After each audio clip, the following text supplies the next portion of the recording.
Un secret qu'on essayait de vous interroger, qu'on vous l'a proposé, et on n'est d'ailleurs pas les seuls. Vous avez fini par dire oui. Pourquoi? Est-ce que vous avez un message? Est-ce qu'il y a quelque chose qui vous tient à cœur en ce moment? Non, je pense que, si vous voulez, on connaît beaucoup plus de choses maintenant que ce qu'on en connaissait il y a quelques semaines.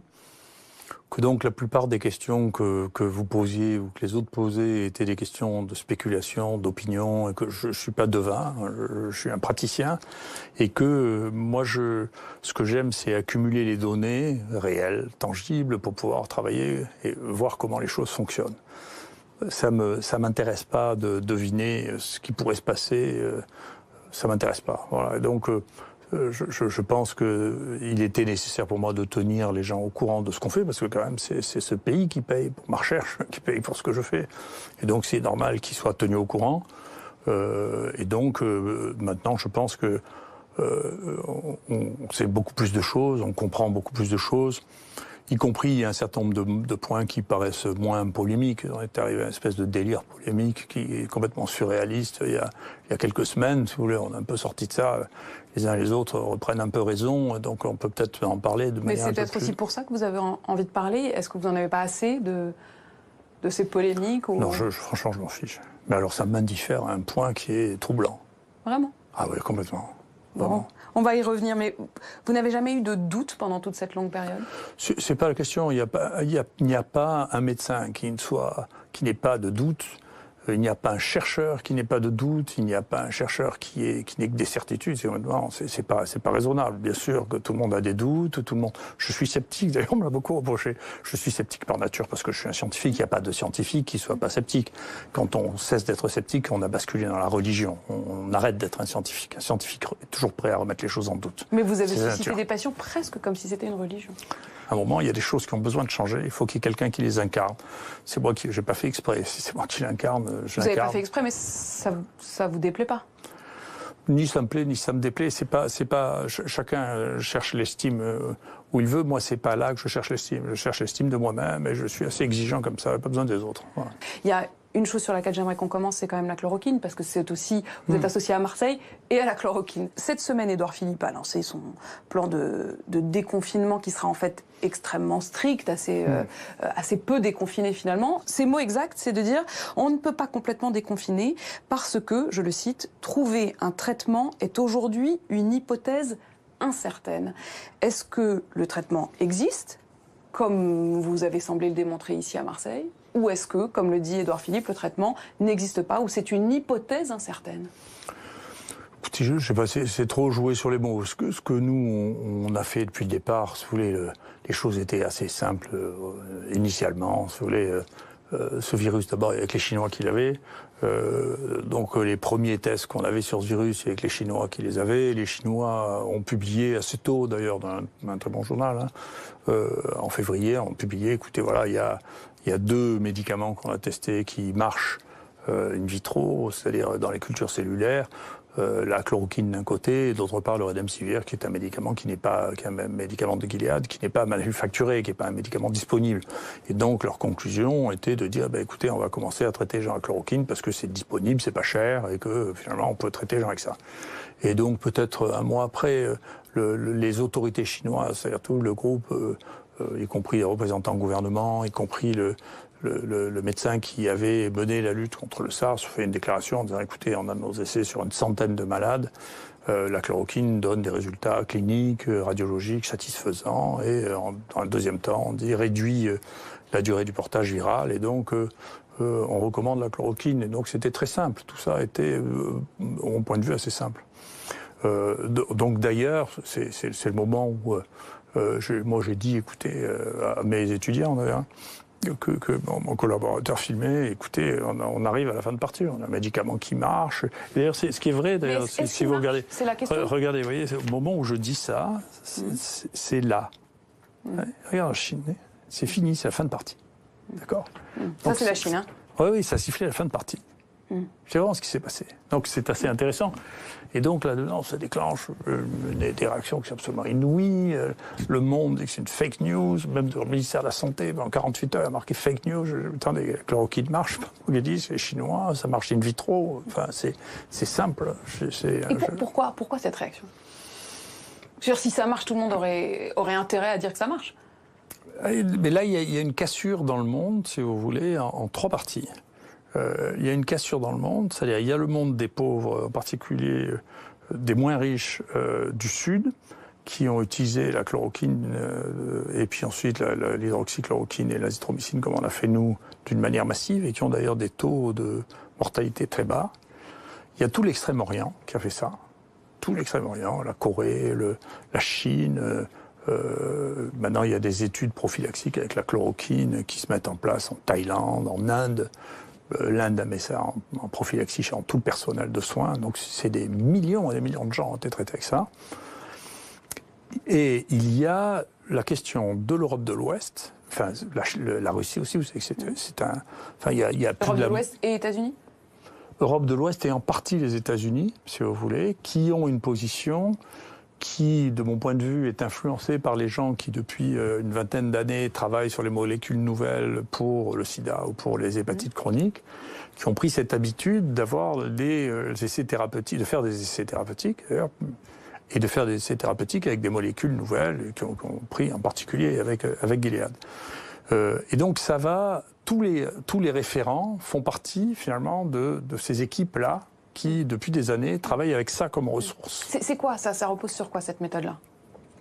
Non, après les méthodes d'analyse, c'est autre chose. Simplement, l'idée, si vous voulez, qui est une idée générale, hein, qui n'est pas spécifique à ça, c'est que nous avons vécu 1 siècle et demi d'avancées technologiques, d'augmentation de l'espérance de vie, de nouveaux médicaments en permanence, et que cette idée-là est une idée qui n'est plus tellement vraie.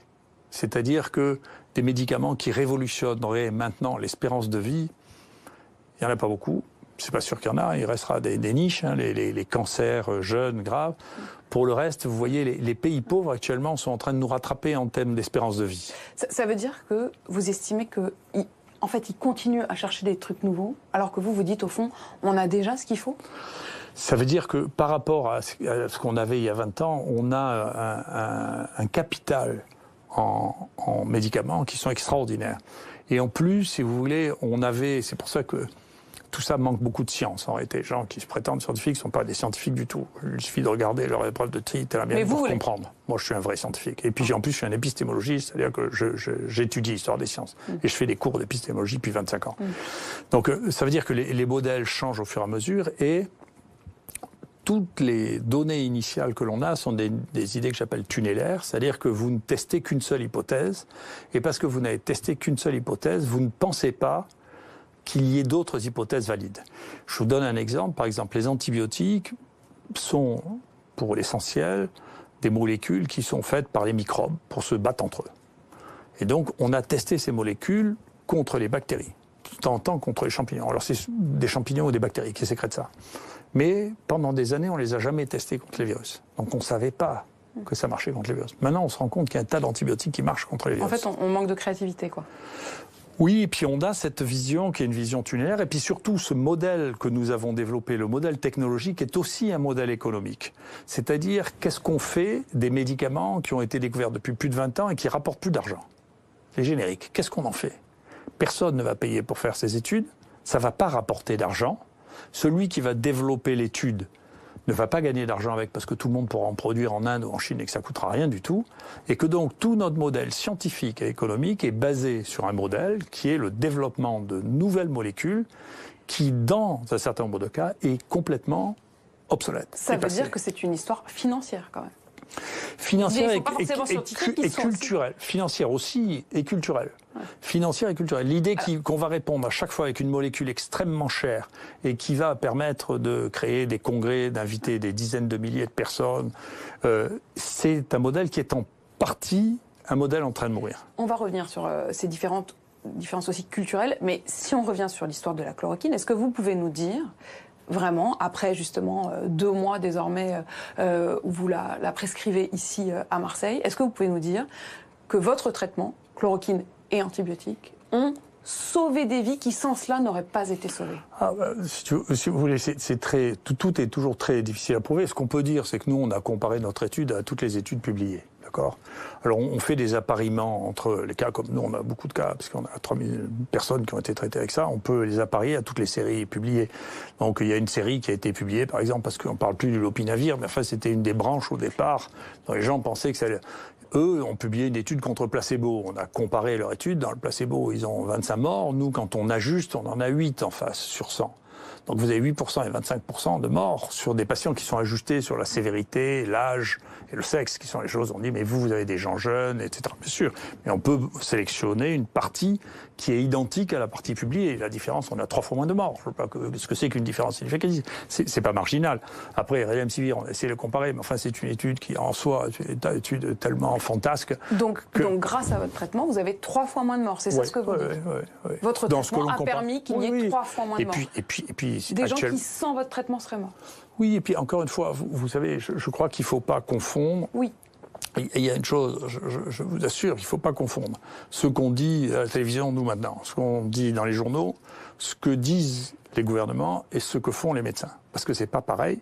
Parce que je peux vous dire que les seuls traitements qui sont prescrits aux États-Unis... Ce qui est bien, c'est que là, vous êtes à la télévision. Oui. Donc ça vous permet aussi de pouvoir, à un moment, dire... Oui, mais honnêtement, je ne veux pas vous faire de peine, mais je n'ai pas besoin de vous pour dire ce que j'ai à dire.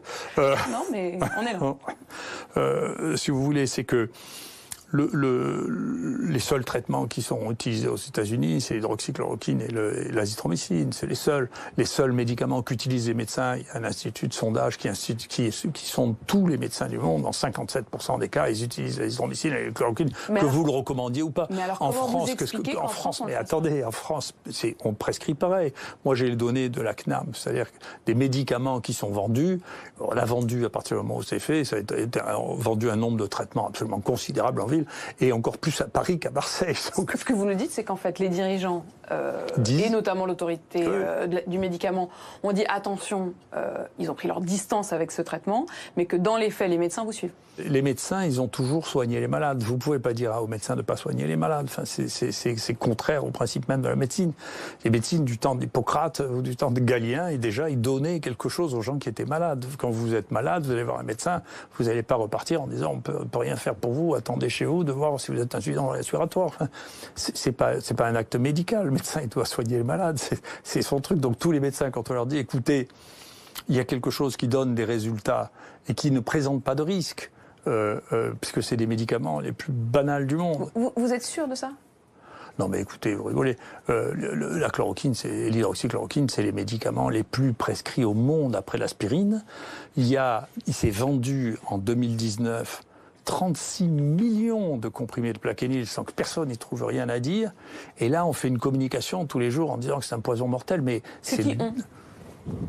Je ne sais pas, il faut demander au directeur de la NSM comment il en est arrivé là. Pourquoi il n'a pas dit c'est une fake news ? Il aurait dû dire c'est une fake news, c'est pas possible. C'est qu'il ne connaît pas un médecin praticien. Parce qu'il n'y a pas un médecin praticien qui pense ça.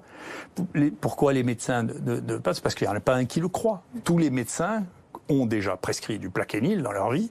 Tous les médecins connaissent des gens qui ont des maladies inflammatoires, polyarthrite rhumatoïde ou un lupus, qui sont traités par ça. Il y a donc ils ne suivent pas l'autorité.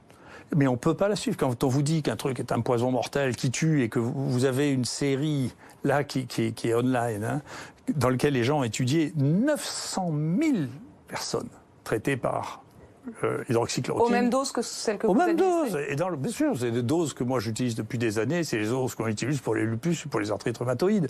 Donc, et qu'ils ne voient aucun accident cardiaque sur 900 000 personnes. Non mais dites, c'est des études, avant de refaire des études comme ça, il faudra en faire. Donc je sais plus ce que c'est la sécurité. Si ça, c'est pas sûr, alors on sait plus ce que c'est. Donc tout ça n'est pas raisonnable. Après, si... Ça vous met en colère, ça ? Non, ça m'intéresse. Je pense qu'on est dans un changement du monde très important. On a un changement de modèle, c'est ce que je vous explique, c'est-à-dire que la course en avant technologique en disant les vieux médicaments sont moins bons que les nouveaux médicaments, qui est dans la pensée de beaucoup. Il y a des gens qui sont très honnêtes, qui pensent ça très honnêtement, si vous voulez, que les nouveaux médicaments sont moins toxiques que les vieux médicaments, qui pensent ça.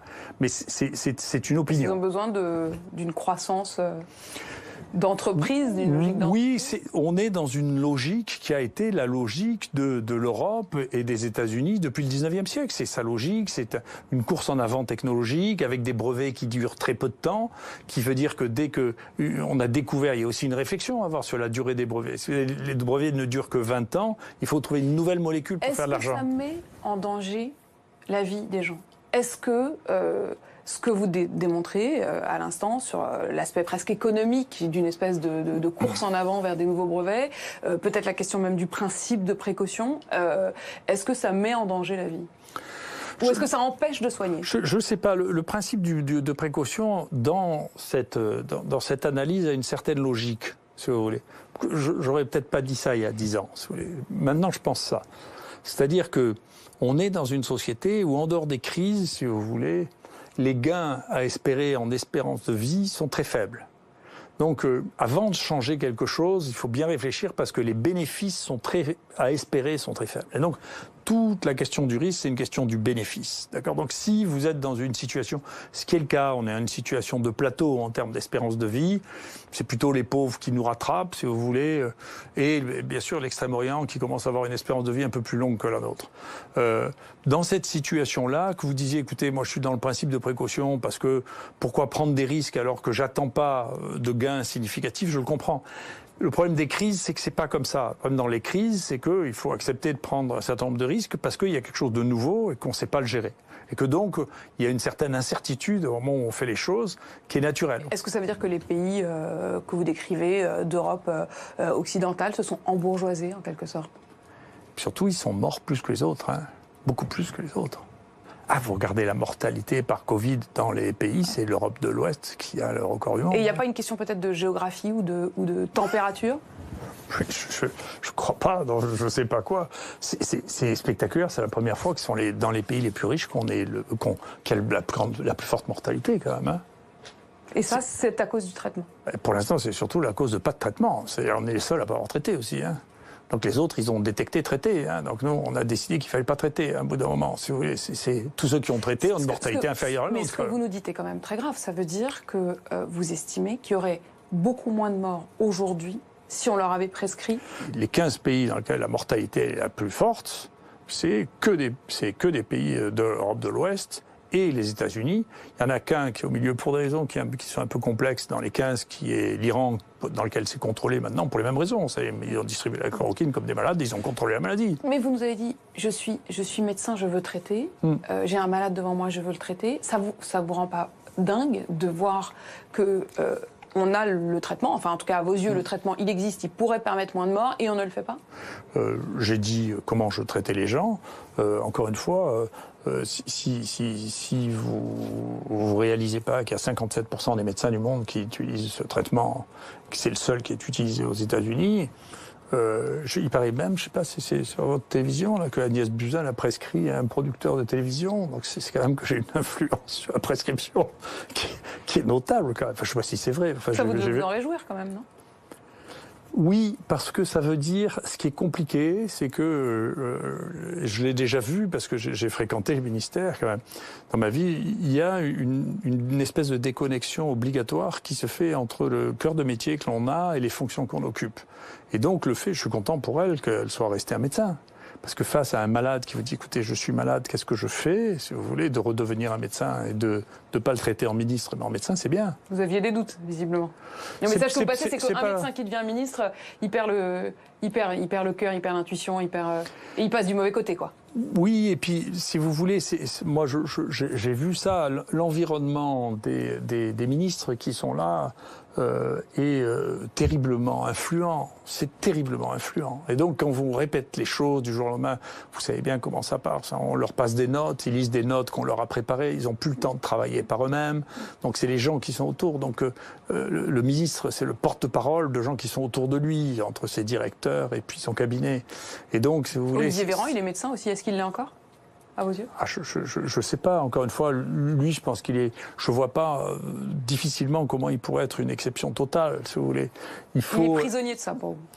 Oui, ceux qui arrivent à échapper, mon point de vue, ça, c'est les vrais politiques. Si vous voulez, les vrais politiques sont plus robustes. C'est quoi des vrais politiques et des faux politiques? C'est les gens qui ont fait la politique pendant 20 ans. Si vous voulez, ils se font moins moins promené que... Vous trouvez que l'ancien monde a du bon? L'expérience. Moi, je suis un vrai écologiste. C'est-à-dire que je pense que les écosystèmes sont complexes et qu'il faut de tout. Donc, il faut des jeunes, il faut des vieux. On peut pas dire qu'on va tuer tous les vieux. Enfin, je suis contre, de plus en plus, d'ailleurs. Mais vous pouvez pas dire, attendez, tous ces jeunes ne comprennent rien. Vous dites aux médecins, n'écoutez pas forcément les décisions qui sont prises dans les bureaux et continuez à prescrire. Non, je peux pas dire ça parce que je tomberai sous le coup de la loi. Je n'ai pas le droit de dire ça. D'accord, mais vous le pensez, mais vous le direz pas. Non. Moi, ce que je peux dire ce que je fais. J'ai bien le droit de le dire. J'ai le droit de m'exprimer scientifiquement parce que ça, on est protégé depuis le Moyen-Âge, les universitaires, dans une liberté de parole qui est protégée, qui est inscrite dans la Constitution. Personne ne peut toucher ça. C'est inscrit dans la Constitution, la liberté de parole des universitaires. Et donc, bien entendu, comme universitaire, je peux dire un peu ce que je veux, y compris sur les bêtises. Il y a beaucoup de gens qui en disent des bêtises. Hein.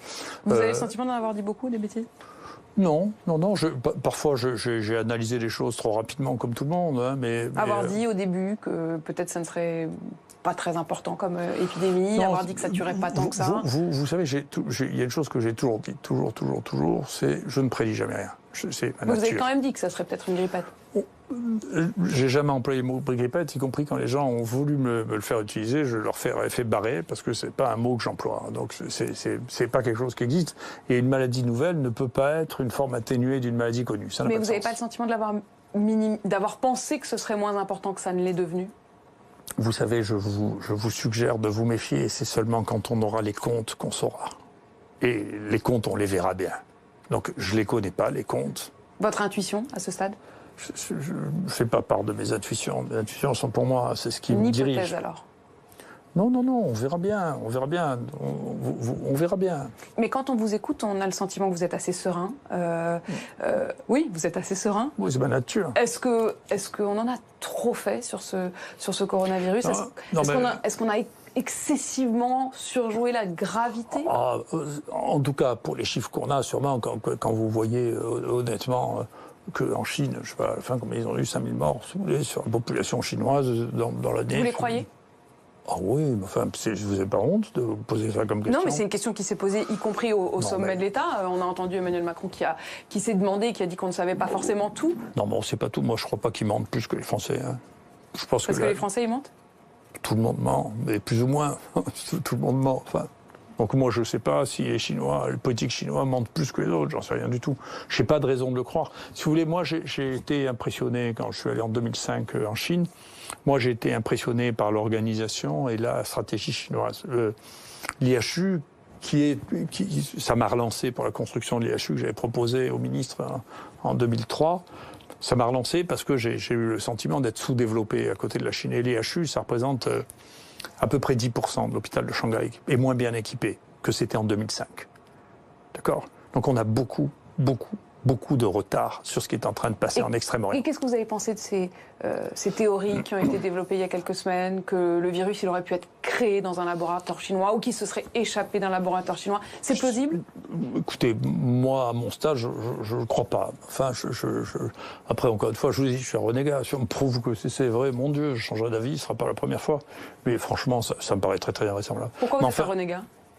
Parce que, si vous voulez, on ne peut pas faire de science sans se rendre compte que les choses et les hypothèses, y compris des choses qu'on a enseignées, sont fausses. On se rend compte que c'est pas vrai 10 ans plus tôt, qu'on disait des bêtises, qu'il y avait toute une partie du monde qu'on connaissait pas, sur lequel on avait fait des déductions, et qui n'étaient pas vraies. Voilà, c'est la nature. Et donc, moi, j'ai enseigné des choses dont maintenant je sais pertinemment qu'elles sont fausses. Moi, je commence mes cours en maladie infectieuse en disant, écoutez, ce que je vous dis est pas vrai. Je sais déjà que c'est pas vrai, et de toute manière, le temps dira que c'est pas vrai, mais il faut bien que je simplifie les choses pour pouvoir commencer. Après, une fois que vous aurez appris les choses simples, vous apprendrez que c'est pas vrai. Mais il faut commencer par des choses simples. Sauf que, professeur Raoult, il y a beaucoup de gens qui ont cru en vous, sur certains points, notamment sur le fait de pouvoir sauver des vies. Est-ce que vous n'avez pas le sentiment, parfois, de leur avoir un peu vendu du rêve? Non, pas du tout. Je ne vois pas pourquoi. Écoutez, nous, on a des mortalités les plus basses du monde. Je veux que je dise. Quand même, ne doit pas tuer les gens. Vous connaissez des endroits où on a une mortalité de 0,3 ou 0,5%, mais ça n'existe pas, il n'y a que nous. Et la pandémie, pour vous, elle est finie? Ou en tout cas, le pire est derrière nous? Je sais pas. La plupart, vous voyez, la plupart, nous, on surveille ça de très près. On est les seuls à surveiller ça depuis le début. Hein. C'est le nombre de cas, simplement. Hein. Donc, ça, c'est la courbe des cas, ça, c'est la courbe des tests. De tous ceux que vous avez testés de tous ceux qu'on a hein. testés. On a fait 100 000 tests ici, quand même. Hein. Donc, on a des vraies données, si vous voulez. Et donc, ça a culminé où on était à 4000 tests par jour, vous voyez. Ça a culminé aussi là où on avait presque 400 personnes par jour. Donc ça continue à diminuer, c'est une pente, c'est pareil, la proportion diminue.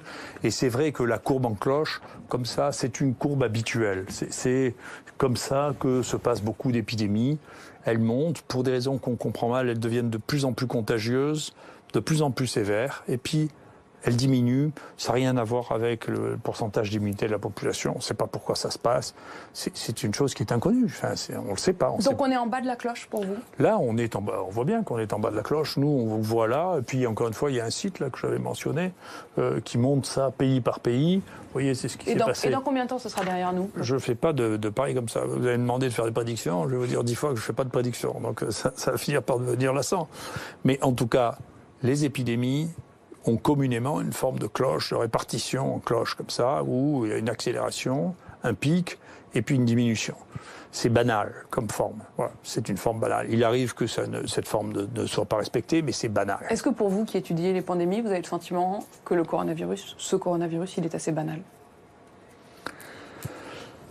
Oui, globalement, on verra. Pour l'instant, si on compare les données des infections virales respiratoires, pour l'instant, hein, après, encore une fois, on verra après, mais ça tuait plutôt moins qu'en 2017. Que les infections virales respiratoires dont tout le monde s'est foutu. On ne sait pas très bien pourquoi. Il y a eu beaucoup d'infections grippales, H3N2. Et tout le monde s'en est fichu. Est-ce que c'est grâce au confinement que ça a moins tué ? J'en sais rien. Vous savez encore la causalité. C'est très. C'est-à-dire la cause des modifications. J'en sais rien du tout. Les interventions humaines peuvent changer la hauteur du pic, si vous voulez. Mais la dynamique de l'épidémie, c'est une dynamique de l'épidémie qui est juste la dynamique des épidémies. C'est comme ça. Ça veut dire que du point de vue sanitaire, scientifique, pour vous, confinement ou pas confinement, ça n'aurait pas changé tant que ça ? Je me reposais la même question, mais je vous fais la même réponse. On ne peut pas évaluer les stratégies humaines de réponse. Je ne crois pas qu'elles changent la dimension de la courbe, mais elles peuvent changer le pic de la courbe. C'est-à-dire que le nombre total de cas ou le nombre de cas touchés peut être différent en fonction des mesures qu'on a prises, le nombre de gens qu'on a traités. Le fait de traiter les gens, si vous baissez la période pendant laquelle on porte le virus, vous diminuez le nombre de cas.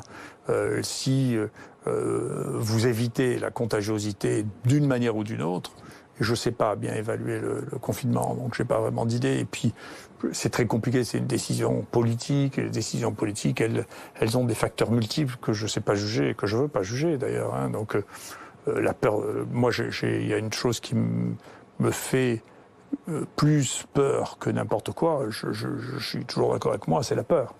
On n'a jamais vu une humanité quasi complète confinée d'un coup. Est-ce que c'est parce que ce virus était plus grave que ce qu'on n'a jamais connu, ou est-ce que parce que notre société ou notre époque est une époque peureuse ?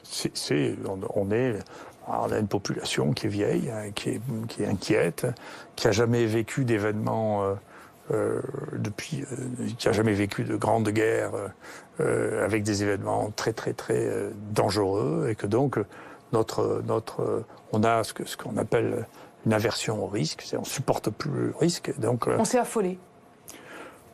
Notre seuil de peur est beaucoup plus bas que ce qu'il était chez les gens qui avaient eu régulièrement des sujets de conflit on a une espérance de vie qui est très élevée, donc on a l'habitude de vivre vieux, et donc le moindre événement qui pourrait interrompre ce courant-là est vécu très différemment par notre époque que les époques antérieures. Emmanuel Macron, qui a parlé de guerre, il est venu ici, il est venu dans ce bureau, il est venu vous rencontrer. Qu'est-ce qu'il est venu chercher ? Écoutez, je crois qu'il a d'abord eu raison de venir. C'était très bien. Pourquoi c'était très bien ? Parce que d'abord, ça permettait d'exposer les choses que les données que j'ai, donc la perception que je tire de ces données.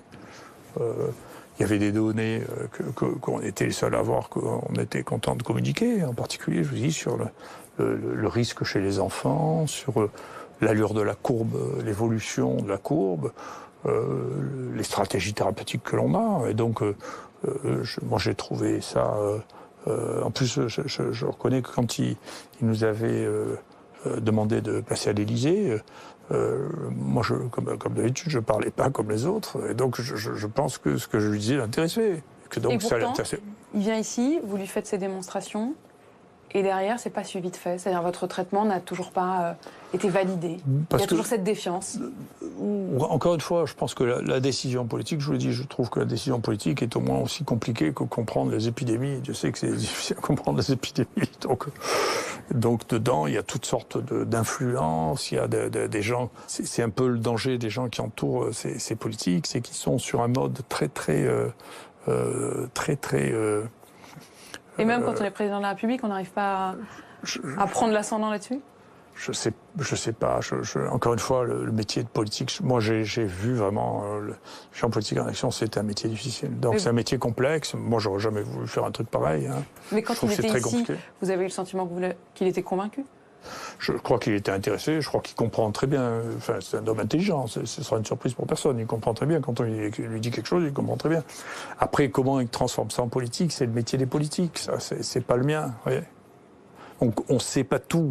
On s'est rendu compte que le pays n'était pas prêt à subir une crise. Oui, puis l'organisation, l'entraînement, le personnel a peur. Il est comme tout le monde, le personnel. Nous, ils ont des entraînements tous les mois, on les entraîne, donc les gens sont entraînés, comme à l'armée, si vous voulez. Donc les gens sont entraînés. Quand ils sont entraînés, ils n'ont pas ces réactions de peur. Sinon, les gens sont affolés. Et vous avez les techniciens qui sont affolés, les infirmiers sont affolés, s'ils n'ont pas l'habitude. D'accord ? Là, on vient de faire, pour le personnel de soins, on vient de les tester pour regarder s'ils avaient des anticorps et on leur a montré qu'ils n'avaient pas plus d'anticorps que toute la population environnante en dépit du fait qu'ils ont vu défiler 5000 personnes qui avaient le coronavirus.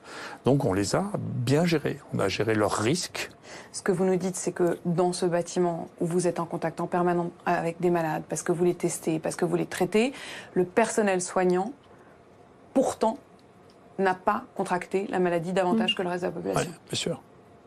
Bien sûr. Et non seulement sur les tests qu'on a fait au fur et à mesure, pour regarder par PCR s'il y a le virus, mais maintenant, il y a des techniques sérologiques qui fonctionnent, et on a testé pour regarder s'il y a des anticorps. Et donc, ce qu'on appelle la séroprévalence, c'est la présence d'anticorps chez les gens, elle est de 3%. Comment vous l'expliquez ? C'est que, d'abord, c'est pas d'une contagiosité extrême, d'une part, et que d'autre part, les mesures de sécurité qu'on a prises ici étaient efficaces, et qu'on sait, nous, traiter les maladies contagieuses, on sait le faire. Vous nous dites que le coronavirus n'est pas d'une contagiosité extrême, je reprends vos mots. Oui, tout à fait. Ouais. Mais de manière, vous voyez bien, si à la fin... Mais alors, pourquoi on en fait tout cela ?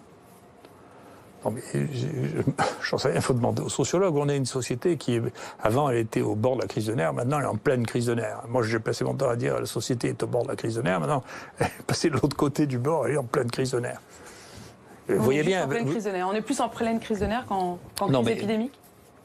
Non, mais honnêtement, si un jour on se met à réfléchir sur l'histoire de l'hydroxychloroquine, qui est quand même l'histoire, moi, la plus fantasque que j'ai jamais entendue en médecine, de ma vie. D'accord ? C'est-à-dire un médicament qui existe depuis 80 ans, qui a été prescrit peut-être à un tiers de la population du monde, qui en France est vendu à 36 millions de pilules par an, et d'un coup, il y a toutes les autorités qui commencent à dire que c'est un truc épouvantable, criminel, qu'on va mourir tous d'arythmie cardiaque parce qu'on prend ce truc. C'est le truc le plus fantasque que j'ai jamais vu. J'ai jamais entendu parler d'un truc aussi fantasque que ça. C'est inouï. Inouï. C'est incroyable. Comment on a pu croire et comment même on a pu véhiculer cette histoire. Comment se fait-il que personne soit tourné vers son médecin généraliste en disant « c'est vrai que ce truc, c'est un poison terrible ». Enfin, tout le monde a prescrit ça. Comment il est possible de faire une crise de nerfs de cette nature-là, et bien qu'on est dans la crise de nerfs. On peut plus. Moi, je l'ai vu chez un de mes amis qui était venu pour nous aider et qui a fait une bouffée délirante. De peur. De peur ? De peur. Mais comment vous l'expliquez que tout d'un coup on a dit stop ? Il faut lire la littérature, vous savez, il faut lire la littérature de la guerre. C'est comme ça que ça se passait. Dans la guerre, vous avez les gens qui regardez, lisez l'histoire, vous verrez les gens qui font les crises de nerfs de peur. Et ensuite, il y a les gens qui en deviennent fous de peur. Je voudrais comprendre, vous avez dit, en fait, le coronavirus n'est pas d'une contagiosité extrême. Je reprends votre mot. Est-ce que vous estimez que... Non, mais je vais vous donner une idée de la contagiosité. Les maladies les plus contagieuses que l'on ait connues, c'est, pour l'instant, c'est la rougeole et la variole. Voilà, ces maladies extrêmement contagieuses. Pareil, de manière essentiellement, en grande partie respiratoire et manuelle. On estime que ce qu'on appelle le R0, qui est une fantaisie mathématique, mais c'est pour donner un chiffre qui permette de comprendre, est quelque chose qui se trouve entre 12 et 20. C'est-à-dire que pour chaque cas que vous avez, en période épidémique en particulier, vous avez entre 12 et 20 personnes qui vont être contaminées secondairement. D'accord. Là, ce qu'on connaît pour ce virus, ça se situe entre 2 et 2,5. D'accord. Donc, c'est pas la même, du tout la même engeance. Donc, d'ailleurs, vous voyez bien qu'à la fin, vous ferez le compte, il y aura moins de cas qu'il y a eu de grippe l'année dernière ou l'année d'avant. Donc, si vous voulez, il y a deux choses qui comptent dans ces maladies. Un, leur contagiosité. Alors, elle est un peu en fonction des endroits. Elle est plus ou moins contagieuse, mais enfin, elle a une contagiosité qui n'est pas négligeable. Et une mortalité qui est... on verra bien quand on fera les comptes à la fin, c'est-à-dire quand on aura mesuré en particulier les anticorps, pour savoir quelle est la proportion de la population qui a fait une maladie découverte. On verra bien, mais... Et puis, d'autre part, il y aura des mauvaises surprises aussi, parce que dans les gens qui ont été asymptomatiques, il y a des gens qui ont des lésions et qui auront peut-être en souffrir à l'avenir. Donc, l'histoire n'est pas finie, deuxièmement, la contagiosité n'est pas un truc on ne s'est pas retrouvé avec 70% de la population infectée. Enfin, il y a des maladies qui donnent ça, quand même. Et donc, eh bien, voilà, c'est une maladie dont la contagiosité n'est pas extrême, et dans la mortalité, pour l'instant, n'est pas une mortalité extraordinaire. Il faut dire une chose, ça, moi, je veux le dire sans arrêt, c'est que on a fait des progrès là dans la réanimation à cette occasion-là qui sont absolument spectaculaires. C'est magnifique, c'est des faits. Mais vous parlez des anticorps. Il y a eu ce doute sur la pérennité et la résistance des anticorps. Non, mais enfin, il y a des gens qui ont des opinions sur tout et des doutes sur tout. Mais enfin, c'est une maladie infectieuse aiguë. Quand vous êtes guéri, vous êtes humain. Et quand vous êtes humain, vous avez des anticorps. Voilà, ça veut dire que quand on a eu le coronavirus, on ne l'a plus? Oui, jusqu'à preuve du contraire, oui. Pour vous, c'est bon, on est débarrassé si on l'a eu? On est débarrassé. Il y aura peut-être ce qui est une autre question, sont les séquelles, en particulier la fibrose pulmonaire. Ça, c'est une autre paire de manches. Là, on va mettre un plan là-dessus pour regarder ça, de manière à ne pas passer à côté. Parce qu'il y en a, et que donc, on a un coup d'avance sur les autres, si j'ose dire, comme souvent, parce qu'on avait fait des scanners à beaucoup de gens, et que il faudra probablement reprendre ça, pour voir ceux qui, grâce à nos amis radiologues, le professeur Jacquet, Gobert et leur équipe, qui ont été des gens merveilleux dans cette équipe-là, parce que ce qu'on leur a demandé de faire, ça dépasse l'entendement. Donc il y a le moment où vous imaginez, quand on est 388 personnes à la journée, ce qu'il fallait faire, c'est faramineux. On voit des lésions chez les gens qui n'avaient pas de symptômes, et donc on ne sait pas comment ça va évoluer. On n'en sait rien. Voilà. Et là-dessus, vous avez une crainte? Et là-dessus, j'ai une attention, au moins. C'est pas mon mode d'être craintif, mais je suis attentif. C'est-à-dire, il y a quelque chose, il faut voir ce qui se passe. Voilà. Ça, c'est important. Voilà. Est-ce qu'il peut y avoir un vaccin? Est-ce qu'il va y avoir un vaccin? Et quand? Vous voyez, là encore, vous me demandez de faire de la prédiction. J'en sais rien. Si vous voulez, je ne sais même pas si cette maladie existera encore l'année prochaine. J'en sais rien du tout. Après, si vous voulez, les vaccins, c'est encore plus compliqué que les épidémies. Parce que les vaccins, pour faire des vaccins, on peut toujours faire des vaccins. Il faut faire attention. Là, il y a quelques essais qui montrent qu'il y a un papier qui dit, attendez, dans les vaccins, il y a des choses qui donnent des effets secondaires très importants. Il faut faire attention à ne pas faire des vaccins comme ça à la sauvage. Si vous voulez, il ne faut pas faire ça. Il faut les évaluer réellement. La sécurité, il faut vraiment l'évaluer correctement, pas faire de bêtises. Donc c'est un pari considérable de faire un vaccin. Donc il faut déjà trouver un vaccin. Encore une fois, ça ne me paraît pas insurmontable parce que pour les maladies aiguës, en général, on arrive à faire des vaccins. Ensuite, une fois qu'on a fait le vaccin, il faut que la maladie soit encore là. Donc si on a le vaccin, il n'y a plus de maladie, un truc. Puis il faut que les gens veuillent avoir du vaccin, parce que vous leur demandez maintenant qu'ils ont tous terrifiés s'ils veulent un vaccin, ils vont vous dire oui. Mais quand vous voyez qu'un vaccin contre la varicelle, qui fait quand même plusieurs centaines de milliers de cas par an en France, est pas recommandé, et pas utilisé, alors que depuis 20 ans, il est fait aux États-Unis, vous voyez aussi, c'est compliqué. C'est la politique, c'est social, c'est pourquoi on fait pas. On a le vaccin contre la varicelle, contre les rotavirus. Je ne sais pas si vos gosses sont vaccinés, vous devriez les vacciner si vous ne l'avez pas fait. En tout cas, je vous le recommande moi. J'ai compris, j'y songerai. Professeur, vous, si le vaccin existait, vous vaccineriez justement vos proches? Le vaccin contre le coronavirus? Non, mais encore une fois, je ne peux pas. Je vois vous essayez de me tirer vers du nez, mais globalement, je sais. Chacun son métier. Si, oui, si le coronavirus disparaît maintenant, comme beaucoup de maladies saisonnières, hein, s'il disparaît maintenant, s'il revient l'année prochaine, on verra bien s'il revient l'année prochaine. Si vous voulez, déjà, la question se reposera seulement s'il revient l'année prochaine. Et donc, moi, je ne suis pas spéculatif, je ne sais même pas. Si on a regardé le SARS, ça s'est arrêté en juillet 2003, puis il n'y en a plus jamais eu. Donc, et pourtant, les gens ont préparé des vaccins. Là, elle pourrait disparaître dans quelques semaines, la maladie. C'est possible. C'est pas Certains impossible. parlent d'une seconde vague. Non, mais je ne sais pas d'où ça sorti, c'est encore une espèce de fantaisie, ça. C'est une fantaisie, l'idée d'une seconde vague. Non, mais on peut tout imaginer, on peut avoir de l'imagination surtout, mais c'est de la science-fiction. Donc on peut penser ça, on peut penser le contraire. Moi, je ne veux pas avoir des opinions sur des choses. Vous n'avez pas d'opinion sur l'idée d'une seconde vague? J'ai l'opinion que si vous voulez des infections respiratoires dans lesquelles il y a des secondes vagues, il n'y en a pas. Donc je ne vois pas pourquoi il y en aurait pour celle-là, quoi. Non, les gens font un peu un fantasme sur la grippe espagnole. Donc ils se fixent. Mais la grippe espagnole, c'est le grand guignol qui sert à faire peur aux gens, si vous voulez. Donc ils sont morts d'infections bactériennes, les malheureux, parce qu'il n'y avait pas d'antibiotiques, surtout. Hein, c'est ça dont ils sont morts pour la grippe espagnole. C'est pas le cas. De 500 000 morts? Ouais. 500 000 morts, c'est beaucoup, hein. Non, mais Là, non, il disait la prochaine grippe espagnole. Non, ça ne peut pas arriver parce que l'histoire ne se répète pas. Et pour une bonne raison, c'est 97% des gens qui sont morts de grippe espagnole sont morts de surinfection bactérienne. Et donc, ils sont morts de staphylocoque, de hémophilus, de pneumocoque, et on a les antibiotiques pour ça. Donc, ce n'est pas une question. Un mot sur les enfants et le déconfinement. On a vu que certains pays décident de garder les écoles fermées jusqu'en septembre, que nous, on a décidé de les rouvrir progressivement à partir du 11 mai. Est-ce que renvoyer les enfants à l'école, pour vous, c'est quelque chose de raisonnable? Je ne prédis pas ce qui va se passer.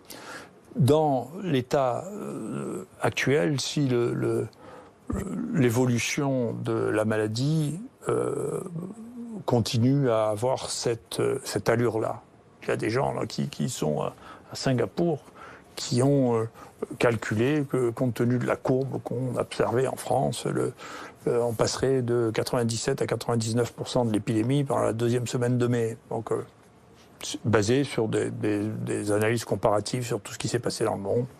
Mon Dieu, ça me paraît pas illogique. Donc, ça me paraît être la solution pour l'instant et dans l'état de nos connaissances la plus plausible. En tout cas, on ne prend pas un risque? Non, et puis si vraiment il se passe quelque chose, on peut toujours le changer. De toute manière, encore une fois, les enfants ne sont pas les plus, ni les plus sensibles, ni les plus malades, et que donc, là, au moins, on peut rassurer les gens là-dessus. C'est pas les petits qui vont être les plus malades et qui vont courir des risques plus importants. Donc, vous, en tout cas, vous n'auriez pas d'état d'âme. Je ne sais pas quel âge ont vos enfants, mais s'il fallait les renvoyer à l'école. Les enfants, ils ne vont plus à l'école. Vous n'auriez plus d'état. Petits-enfants, alors, peut-être? Les petits-enfants, oui. Donc, je ne suis pas inquiet. Mais ça ne veut pas dire que ma fille ne le soit pas. Mais moi, je ne serais pas inquiet, voilà. Je ne serais pas inquiet. Mais s'il se passe quelque chose, rien n'empêche de changer d'avis. Donc, si vous voulez, c'est difficile, encore une fois, parce que le processus décisionnel, le processus de la décision est très lent, très complexe. Encore une fois, tout le monde, je le sais bien, au niveau des ministères, au niveau tout le monde donne son avis, et donc la décision politique, c'est très difficile, et c'est long, et c'est complexe, si vous voulez. Et donc, on a l'impression que c'est quand vous avez cet énorme porte-avions, c'est le cas de le dire, vous voyez, a pris une direction, pour lui faire changer de direction, c'est compliqué. Pourtant, c'est assez simple dans notre situation. Sur les enfants, il y a une alerte qui a été lancée en Grande-Bretagne et en Île-de-France. Un petit nombre d'enfants, une vingtaine en région parisienne, entre 2 et 10 ans, qui présentent des syndromes graves, des douleurs abdominales aiguës, des troubles gastro-intestinaux, une inflammation cardiaque qui ressemble à une myocardite. Ça pourrait être, dit notamment les autorités de santé Grande-Bretagne, une complication du coronavirus. Est-ce qu'il faut prendre ce genre d'alerte au sérieux? Si vous voulez, les alertes, c'est les alertes, hein, c'est votre truc, c'est pas le mien. Hein. Globalement, les myocardites, qui sont des inflammations du cœur, sont des complications qu'on observe dans les maladies virales en général. Elles sont plus fréquentes dans ce qu'ont rapporté les Chinois que ce que nous avons vu, nous. On a vu très très peu de myocardites. C'est une des causes de complications des infections virales respiratoires. Mais chez les petits-enfants? Chez tout le monde. Dans les grippes, ça tue. Les myocardites tuent dans les grippes. Hein. N'oubliez pas, pour l'instant, la grippe a tué beaucoup plus d'enfants que ce que a tué le coronavirus. Hein. Donc la grippe tue. Mais c'est vrai qu'il y a des myocardites. Et d'ailleurs, c'est une des raisons pour lesquelles nous on est très attentifs aux myocardites, parce que s'il y a une myocardite qui meurt, si par malheur on lui a donné de l'hydroxychloroquine avant, on va dire que c'est l'hydroxychloroquine. Donc on est très attentif à ce qu'on ne foute pas sur le dos de l'hydroxychloroquine le fait qu'il y avait des myocardites. Donc il y a les myocardites dans cette maladie, il faut les surveiller, il faut être attentif. Les myocardites, il y a des gens qui meurent de myocardite. Je voudrais quand même vous entendre sur cette étude américaine qui avait été dévoilée le 21 avril dernier, qui affirmait avoir traité différemment 3 groupes de malades et que celui traité à l'hydroxychloroquine aurait davantage eu de mortalité que d'autres. Le ministre de la Santé, Olivier Véran, s'est appuyé sur cette étude, l'a citée dans l'hémicycle, et vous dites que cette étude c'est des fake news, que c'est de la chasse aux sorcières. Comment on s'y retrouve? Qui croire? Moi, si vous voulez, je discute pas avec les uns et les autres. À la place publique, moi je sais lire. Si vous voulez, j'ai fait une étude métagénomique. Il ne sait pas lire, le ministre de la Santé? Pas ça, c'est pas son métier. Mais vous entendez pas les critiques pour le coup, l'étude américaine avait été faite par des médecins. Est-ce que vous entendez Non, mais ces c'est pas, pour l'instant, c'est pas une étude publiée, c'est un préprint qui est moderne, ce que nous on utilise aussi, c'est-à-dire que vous balancez sur un site une étude qui n'a été évaluée par personne. Et ensuite, vous avez les commentaires sur cette étude. Donc, si vous étiez une scientifique, vous regarderez, on a fait un commentaire, nous, extrêmement sévère sur cette étude. Ça n'est pas du tout une étude qui a été faite, là aussi, c'est une évolution technique. C'est de la saisie de données. C'est pas des médecins qui ont prescrit ça. Ils ont pris dans les hôpitaux de vétérans des données et il leur manquait le moment où on le prescrivait. Si vous prescrivez ça 48 heures avant la mort prévisible de quelqu'un, bien entendu, c'est pas pareil. Il y a une donnée qui était une donnée très très intéressante qui était dans leur travail, qui est le facteur prédictif de la mort. C'est la baisse de cellules qu'on a dans le sang, qui s'appelle les lymphocytes. Quand vous avez moins de 500 lymphocytes, la chance, le risque de mortalité est colossal. Et là, pratiquement, la mortalité était entièrement parallèle de la proportion de gens qui avaient des lymphocytes très bas, quel que soit le traitement. Donc on voyait bien que ce n'était pas le traitement qui avait modifié ça. Et ensuite, leur mortalité, c'est des choses qu'on ne voit jamais en France. Ils avaient des groupes de mortalité de 27%. Donc on ne sait même pas ce que c'est, cette mortalité. Il y a 2 autres traitements qui ont été évoqués récemment, notamment le tocilizumab, un anticorps monoclonal dont l'APHP, l'Assistance publique des hôpitaux de Paris, affirme, je le cite, qu'il améliore significativement le pronostic des patients avec pneumonie Covid moyenne ou sévère. Qu'est-ce que vous en pensez de ce traitement? La plupart des gens au monde actuellement, quand ils veulent éviter que vous soyez contaminé quand vous êtes exposé au Covid, disent c'est l'hydroxychloroquine ou la chloroquine. Il y a des millions, peut-être des centaines de millions de gens qui reçoivent ça. D'accord? C'est la raison pour laquelle il apparaît, on verra bien, mais en tout cas on a des données préliminaires en Italie sur le fait que les gens qui ont un lupus, ou les gens qui ont une polyarthrite rhumatoïde ont beaucoup moins de Covid. Parce qu'ils étaient déjà traités? Parce qu'ils prennent du Plaquenil. Et donc, là, c'est ce que je lisais avant que vous arriviez, c'est pas fait exprès, il y avait un papier dans la nature dans lequel ils multiplient ça en Inde, ils multiplient ça en trucs de prévention. Donc ça, c'est la première période. C'est la première partie. Après, une fois, la même question se pose une fois que vous avez été exposé, pour éviter que le virus se multiplie.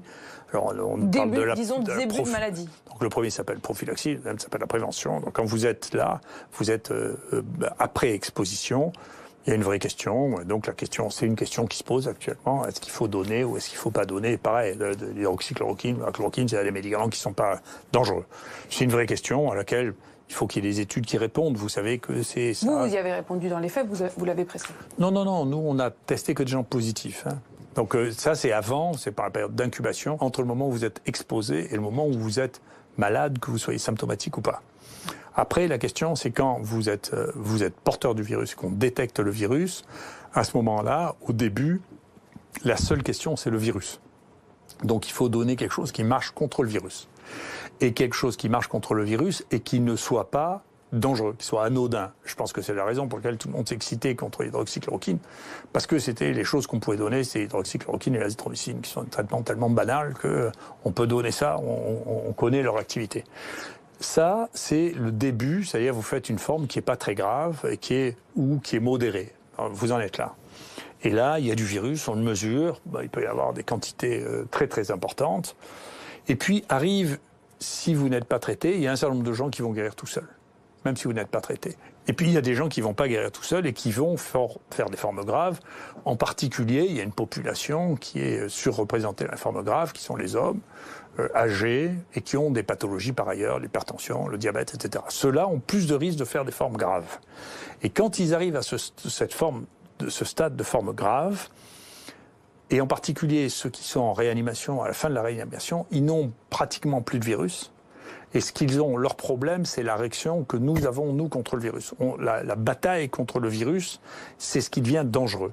Et à ce stade-là, les traitements sont des traitements qu'il faut mettre contre l'immunité.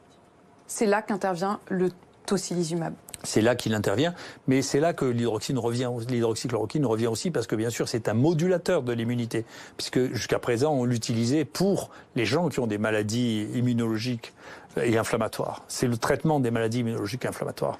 Donc c'est pour ça que l'hydroxychloroquine a un rôle au début et à la fin. Oui. Et l'advoralimab, qui est également testé c'est bien, à Marseille, bien sûr. vous dites pourquoi pas? Oui, et puis pour vous dire la vérité, les gens l'utilisent bien avant d'avoir eu le droit de l'utiliser, comme le truc. Dans les réanimations, ils les ont utilisés, ils ont des résultats en disant, écoutez, ça améliore les gens. Et donc, il y a les anti-IL1, les anti-IL6 qui ont été utilisés, là aussi hors AMM, parce que les médecins des réanimations sont des médecins aussi. Et si on leur dit, écoutez, vous n'avez pas encore l'autorisation de le faire, ils disent, à la fin, j'en ai marre, je veux pas qu'ils meurent. Vous avez parlé des polémiques, vous avez parlé des réactions inouïes. Pour reprendre votre mot, j'aimerais bien qu'on parle un peu de vous, Didier Raoult. Vous avez été décrit par certains comme un druide, comme un rocker, comme un gourou, comme un génie ou même comme un fou. Est-ce que vous vous reconnaissez dans l'une ou l'autre de ces expressions? Non, pas du tout, puis je m'en fiche, honnêtement. Vous vous en fichez? Vous avez joué un peu de ça, non? Pas du tout. Non, mais vous croyez vraiment que je joue? Enfin, vous n'êtes pas lucide. Hein. Votre look, on a beaucoup parlé de votre look de rocker. Ça n'a rien à voir? C'est juste un hasard? Non, mais écoutez, moi, d'abord, vous savez, je suis celui qui me voit le plus souvent avec ma femme. Donc, ce qui est bien, c'est que ma femme soit contente. D'ailleurs, c'est à cause d'elle que je porte la barbe, parce que je me rase pas l'été. Enfin, elle m'a dit, mais garde la barbe, ça te va très bien. Donc, les cheveux? plus, ça cache les rides, vous savez, la barbe. Je sais pas comment les femmes ont besoin de se faire tirer pour pas qu'on voit les rides du cou. Est-ce que les hommes, il suffit de leur porter la barbe? C'est votre lifting à vous, en fait, la barbe. C'est une espèce de lifting. Oui, il y a beaucoup de... C'est quand même, la barbe, c'est très à la mode. Je suis vous êtes pas à la trop mode, là-bas. finalement, en fait. Oui, je fais pas exprès, hein. Mais en tout cas, voilà, quant aux cheveux longs, écoutez, mon père portait déjà, je était général, ça n'empâtait pas au même âge que moi, il a les cheveux longs, c'est comme ça, j'en vais chercher midi à 14h. Puis ce qu'on pense de moi, vous savez, je m'en fous, moi j'ai pas de problème. Ce qu'on pense de vous, mais votre père? Quoi, mon père? Qu'est-ce qu'il penserait de vous? Oh, écoutez, on serait d'accord. On serait d'accord. Il a pris beaucoup de risques, bien plus que moi. Mes ancêtres ont pris des risques colossaux pendant la guerre, des risques inouïs. Donc, même les gens qui ont le sentiment que je prenne des risques, je trouve que c'est un peu ridicule par rapport aux risques qu'ont eu ma famille. Au contraire, j'avais un peu honte de ne pas avoir pris de risques comme ça. Je trouve que c'est pas mal. Vous vous êtes rattrapé, là? Oui, j'ai pas eu le sentiment. C'est plus les gens de l'extérieur qui ont l'impression que je mène une vie très risquée. Moi, je le sens pas comme ça. Voilà. Votre bague, on la voit pas là, vous êtes caché, mais... On a beaucoup parlé de votre bague tête de mort qu'on voit sur toutes les images de vous. Oui, mais écoutez, là aussi, vous savez, la tête de mort, c'est le symbole de la vanité de la vie, le fait qu'on n'est que des hommes et qu'on meurt à la fin. Voilà, c'est la lucidité, c'est le principe de la lucidité, la tête de mort. Mais vous accepteriez les honneurs? La Légion d'honneur, par exemple? Ah oui, bien sûr. Bien sûr, je l'ai. D'ailleurs, je suis la 4e génération d'officiers de la Légion d'honneur. Je suis très fier. Ça, c'est une fierté, quand même. Oui, ben je m'inscris dans mon pays. Il est de temps en temps, il est étrange, mais j'adore mon pays. Je suis très content d'être ici. Je connais ces bizarreries, j'ai pas de problème avec mon pays. Si j'avais dû émigrer, j'aurais émigré depuis bien longtemps. Il y avait un autre honneur, le comité scientifique. Vous y avez été nommé, vous l'avez quitté, pourquoi? Écoutez, c'était pas mon écosystème, je peux pas vous dire plus, mais pas du tout, voilà. Donc j'étais pas à l'aise avec les gens qui étaient là. Oui, mais après c'est un peu facile de dire qu'on est seul contre tous, si on va pas avec les autres. Mais je suis pas du tout seul contre tous, mais vous rêvez, c'est un truc, là, vous me prenez pour Robin des Bois, mais vous rêvez, enfin je suis pas seul contre tous. Encore une fois, vous voulez qu'il y ait plus de ça, il y a plus de la moitié des médecins qui sont... si vous demandez à la population s'ils sont contre moi, vous rêvez, enfin je pense que vous n'êtes pas lucide. Donc je parle pas de la population là, mais simplement ce que vous disiez par rapport aux autorités. Non, mais vis-à-vis des autorités, moi, j'ai pas de problème non plus. Enfin, je vous dis honnêtement, le président de la République, je ne me trouve pas seul contre nous. Le président de la République est venu ici voir ce qu'on faisait. Je pense qu'il a été convaincu au moins que l'Institut hospitalier universitaire était une grande réussite pour le pays et que c'était bien. Il m'a écrit un très gentil mot pour me dire qu'il avait été très heureux et qu'il souhaitait qu'on garde le contact et qu'on discute de ça. Vous n'avez pas des regrets, peut-être d'avoir été pris pour un autre ou de vous être adressé directement aux Français, les avoir fait peut-être un peu trop rêvé, penser que c'était pas grave tout ça? Non, mais je comprends pas ce que vous dites.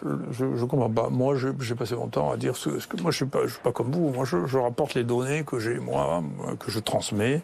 Je pense la même chose. Je dis la même chose depuis le départ, c'est-à-dire que les maladies infectieuses, vous savez, il faut les diagnostiquer, les isoler quand ils sont contagieux, les traiter. Je pense ça, je le pensais. Alors ça, j'ai pas changé d'avis depuis bien longtemps.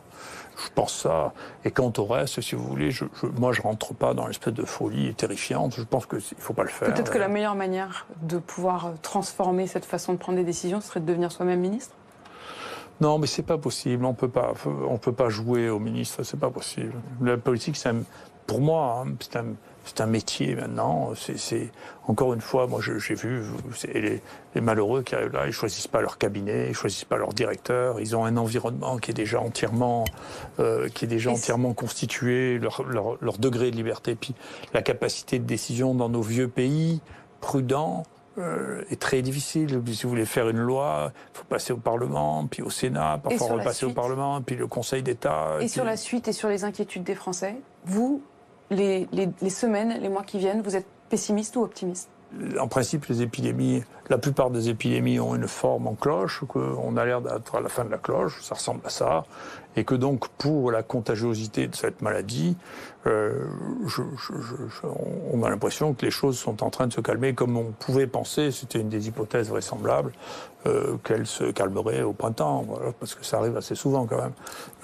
Et la deuxième chose, c'est plus, effectivement, je suis plus attentif, moins aux histoires ponctuelles que vous racontez, que de savoir s'il va y avoir des séquelles de cette infection. Et ça, on le sait mal, on le sait pas, c'est une maladie nouvelle et qu'on ne connaît pas encore cet aspect-là. Est-ce qu'il y a un aspect que l'on ne connaît pas de séquelles après cet épisode immunitaire? Vous voyez, il y a une phase avant, puis il y a une phase virale, et puis il y a une phase virus et immunité, puis il y a une phase immunité et plus de virus. Qu'est-ce qu'il y a après ça?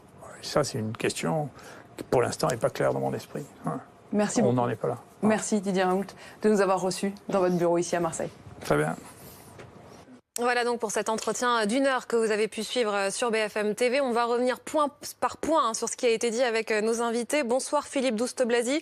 Vous êtes ancien ministre de la Santé, membre du conseil d'administration de l'IHU Méditerranée Infection, piloté par le professeur Raoult. Bonsoir Olivier Bouchot, vous êtes chef du service des maladies infectieuses et tropicales à l'hôpital Avicenne de Bobigny. Margot Defrouville est toujours avec nous, chef du service santé de BFM TV. Et merci à Bruno Jeudi de nous rejoindre. Bonsoir. Quel personnage, on vient de voir pendant 1 heure. Et c'est vrai, on rappelait juste avant cette interview que c'est un personnage qui est rare dans les médias, en tout cas les médias traditionnels, parce qu'il a sa chaîne YouTube, qu'il alimente régulièrement, mais c'est vrai que pour le reste, il est assez rare. C'est la raison pour laquelle cette interview menée par Apolline de Malherbe est un événement. Quel personnage? Alors il dit, les polémiques, je m'en fiche. Vraiment, Philippe Douste-Blazy? Non, mais moi, j'ai envie de répondre à tout sauf à votre question. Enfin, ça ne m'intéresse pas, les polémiques. Ce qui m'intéresse, je suis médecin, moi. Et j'ai été ministre de la Santé. Donc, mais vous le connaissez bien. C'est pour ça aussi que, que je vous pose cette question. Mais justement, pourquoi je le connais bien? Parce que je suis médecin et qu'il est médecin et qu'il a des résultats. Donc, 0,1